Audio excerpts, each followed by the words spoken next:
Hey Eurovision fans, it's Tom coming to you from Shanghai and back for another Eurovision reaction video. Tonight I'm going to be listening to Last Dance by Stefania. She's representing Greece in Eurovision 2021. I'm going to listen, react and see how this could do in semi-final number 2. So let's kiki. As always, you can use the progress bar if you want to skip to a certain part of the video. Greece in Eurovision. Greece used to be the absolute gods of Eurovision. They had a 100% qualification record up until 2015 and they had that 8 streak of top 10s. Correct me if I'm wrong, I think that's the longest top 10 streak ever between 2004 and 2011. They were in the top 10 8 times, including 3 top 3 finishes. And then in 2012, Eleftheriou came 17th, but really that song was an absolute banger. I have no idea why that wasn't in the top 10. And then had another top 10.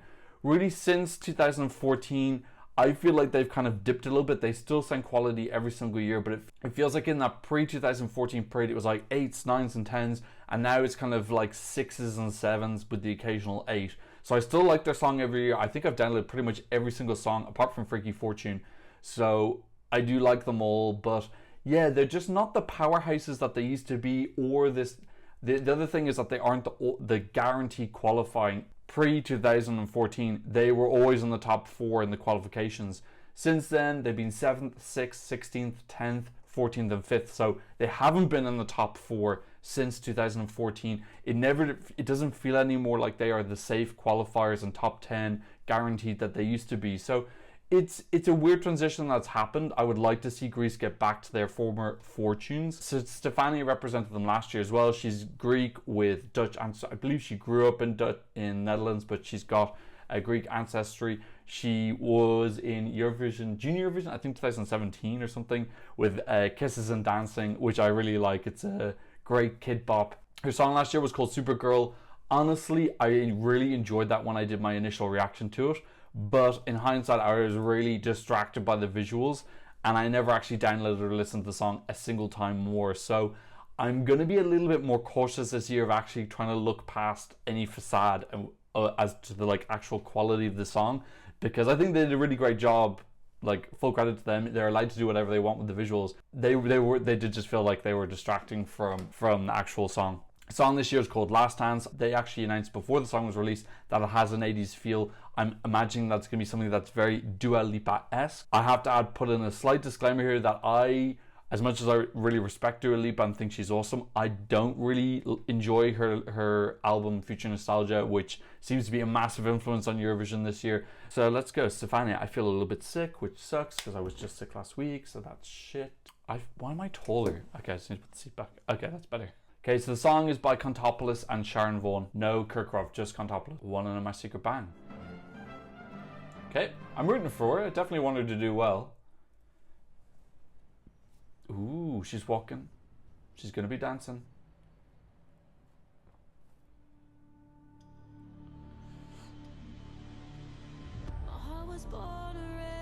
Ooh, that's a very dramatic Eurovision starting. I mean, to see how Contopoulos does without Kirkorov.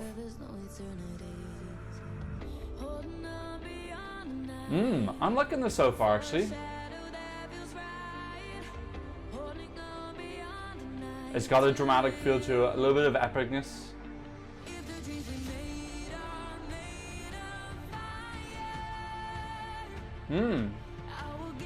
Yeah, I like this so far. I'm a little bit surprised, actually.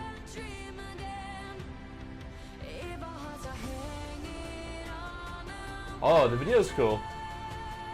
Okay, don't be distracted by the video. Learn my lesson from last year. Oh, Pegasus. Ah. Okay, it's in the same vein as Your Woman from Norway.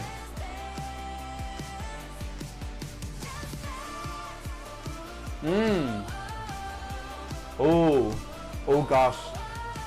Oh, I like this more. This feels like a marriage of Dua Lipa and Eurovision. It's like that back bridge that I needed. The video is very cool. I'm so conscious to not be, but that Pegasus is really freaking cool. Oh, is she sponsored by a shoe company?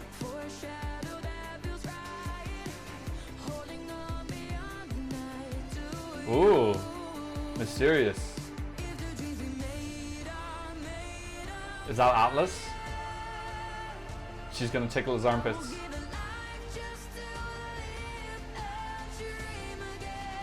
He's like, don't touch me, I don't consent.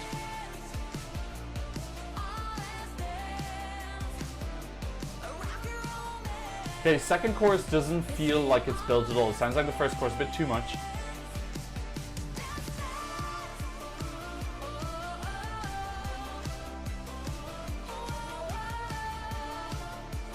This has got great energy. She's really gonna be able to sell this on stage.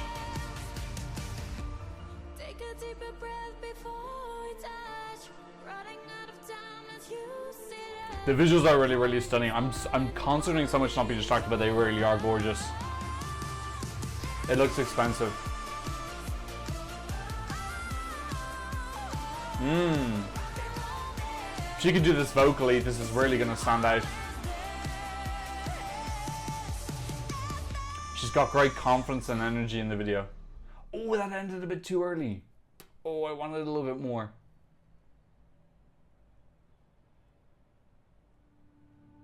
Oh, she did all that in 20 seconds while waiting for the lights. Okay, look, what are my instincts? Look, first of all, okay, it does feel a little bit more like another visually dominant entry, but it does, sonically it was very strong as well. But first of all, talk about the visuals because they were striking. It was just really cool, and probably my main takeaway is that she looked really confident and like a mature performer. She didn't look awkward, or she looked like just youthful and full of energy, and that came across really well and marries really well with the song. It really reminds me of that girl from Norway. That's terrible, I can't remember her name. Rayleigh Hero from Melody Grand Prix this year, because I felt what Rayleigh did really well is she took a song that sounded like the 80s, but still melodically, even if you like un-80ified it and turn it into a modern song, it would still be good. The melody is just good, and for me that is similar in that song. That sounds like a good melody that has an 80s vibe superimposed over it. So I'm kind of glad, because like for me, Dua Lipa's ones, yeah, like I said earlier, I just did particularly enjoy Dua Lipa's album. So this is like, it feels more like that happy place between that Dua Lipa vibe and Eurovision. So I actually really like that, because it feels like Contopoulos has actually made a Dua Lipa song for me or for us that I can listen to. Almost like when you have like a kid's seat at a restaurant where you can't sit the big seat, so they give you like a special seat. I don't know if that's a good metaphor. Yeah, I really like this song. I'm definitely gonna go. I'm probably gonna go in for 3 listens, because my headphones were kind of bothering me a little bit through that, so that was definitely distracting me. So I want to go in for a second listen and just kind of get a feel for how the song graduates, because it did feel a little bit like an atypical build within the song, and I didn't really get like I always feel that in Eurovision songs you should kind of know where you are from the tempo and rhythm, which verse or stanza you're in, and I was a little bit lost in that. Having said that, that is partly because I was a little bit mesmerized by the visuals again, so I'm going to really focus on the structure of the song in my second listen and see how it builds and climaxes. Okay, so I'm going in for a second listen. Really atmospheric beginning. Oh, nice. I love the double build in the chorus. Oh, really intense. I love it. Really, really fantastic. Okay, I'm getting to the second chorus now. Okay, there is something extra in the second chorus. She's got some violins. It's only 2 choruses though. Oh, if she gets those ad-libs right at the